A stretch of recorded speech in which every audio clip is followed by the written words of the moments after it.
Donald Trump has left the White House, but not the political scene. He'll help North Carolina Republicans celebrate at their state convention in the coming weeks. And one person who is looking at this and learning some lessons from it is Ray Nothstine. He is opinion editor at Carolina Journal.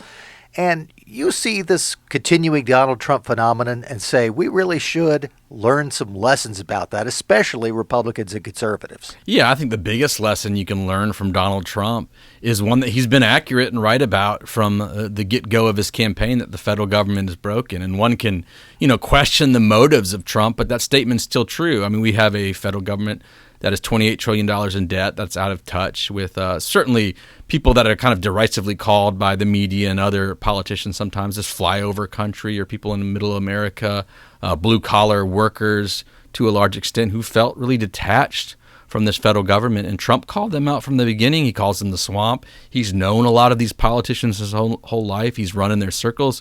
And he calls them out for his corruption, for their corruption. So that's something true that I think is just can percolate in the mind of conservatives and many Republicans across North Carolina and the country, and say, are those things Trump's saying about true? Whatever you think about Trump's character, are they still valid? And how does that play at the ballot box? And how does that play with the kind of representatives we want in Washington? In this column, in which you start by talking about North Carolina having been good to the former president, he won the state both in 2016 when he won the White House and in 2020 when he lost to Joe Biden. But you also then say that people should remember that Donald Trump brought new voters into the Republican Party. Yeah, I think this is a very, very important point, that he expanded the map unlike anybody. I mean, if you count George H.W. Bush in 1988, it was just a extension of the Reagan years in his first term, that he expanded the map unlike any other Republican. Certainly past nominees like Mitt Romney or John McCain couldn't tap in, even George W. Bush in some states couldn't tap in to the support that Trump was able to get in the Midwest, in the Rust Belt. Those regions, he ran very, very strong. He even increased his votes while losing to Joe Biden. He increased his votes from 2016. He did better with minorities in many states, not all states, but in many states, certainly in Texas and in states like Florida, than other Republican nominees of the past. So I think there's a lesson there, too, that, you have somebody who is going out and attracting new voters to your party, which in any sort of changing demographic situation is essential to survive. Now, one thing that has been a criticism of Donald Trump from the right is his deviation from conservative principles, and he has in some cases, like with trade. But you point out in this column, learning from Donald Trump's return to North Carolina, that there are other ways in which Donald Trump is doing more for conservative causes than anyone else in recent memory. Even if you don't like the messenger is certainly on point. Right. I mean, one of the things I brought up in his in this column, this opinion piece, was his Mount Rushmore address, which was panned by the media. Even if you go on Google and you do a search of the Mount Rushmore address, you find 2, 3, 4 pages before you can actually find anything positive about the address. Is panned widely by the media. But if you actually go and read it, it's one of the best defense of American principles that's been put forth in the public square in America in some time, really. And so to have a president like that, when you've got all this conflict and division, which a lot of the conflict is driven kind of by Marxist principles. You got corporate media trying to divide people. And what Trump really did with that Mount Rushmore address in 2020, I think he delivered it on July 3rd, was just try to expound upon the deep American principles. He praised people like Martin Luther King and Frederick Douglass and talked about just the way that we should be coming together as a nation. And so I think those things are very important too. And even just looking at the COVID pandemic,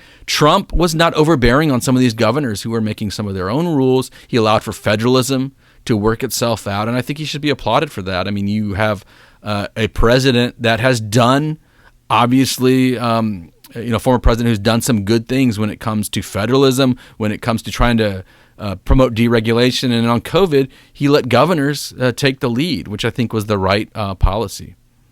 You also mentioned that part of Trump's appeal, as everyone knows, is the pugnacious character. You didn't use the word pugnacious, but I'll describe it that way. But the fact that he's willing to take on corporate media, cancel culture movement, and the forces of modern illiberalism. People wanted that, whether it was Trump or someone. They wanted someone who would fight back. Right, and I think there's kind of been a frustration in grassroots conservative circles, certainly with a lot of Republicans, with past nominees who they felt weren't necessarily wading in on some of these cultural wars. And Trump was willing to do that. He was willing to take body blows for people. And certainly he attracts a lot of people, but as we all know, he repels a lot of people too. So he was this very divisive figure. But he should get credit for wading into a lot of these issues that a lot of politicians, certainly corporate leaders, were afraid to take on. But he would wade into these issues, and you can argue if he did it effectively, but he certainly did it in a way that endeared a lot of people towards him and made them fiercely loyal to his whole brand and his whole imaging and packaging and his whole presidency. I'd like you to comment on one last line. This is near the end of the column. Despite his many political missteps and unusual antics, perhaps nobody is doing more to remind Republicans that they can no longer be disconnected from their voters. Right, and I think of this when with maybe Mitt Romney's candidacy and to some extent John McCain's candidacy. They weren't running as incumbents, so they were at a disadvantage. But, Trump went out and got new voters. He went out and attracted people to the party who maybe had checked out for a while or just felt forgotten. He had used the forgotten man language, which was popular at the turn of the century and again during the Great Depression.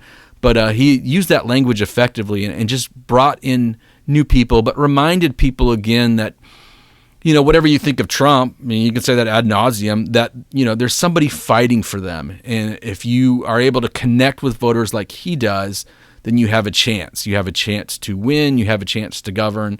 And that's something he just did very effectively at times, and obviously not effectively at other times. The column at CarolinaJournal.com has the headline, Learning from Donald Trump's Return to North Carolina. Its author is Ray Nothstine. He is opinion editor at Carolina Journal. Thanks so much. Thank you.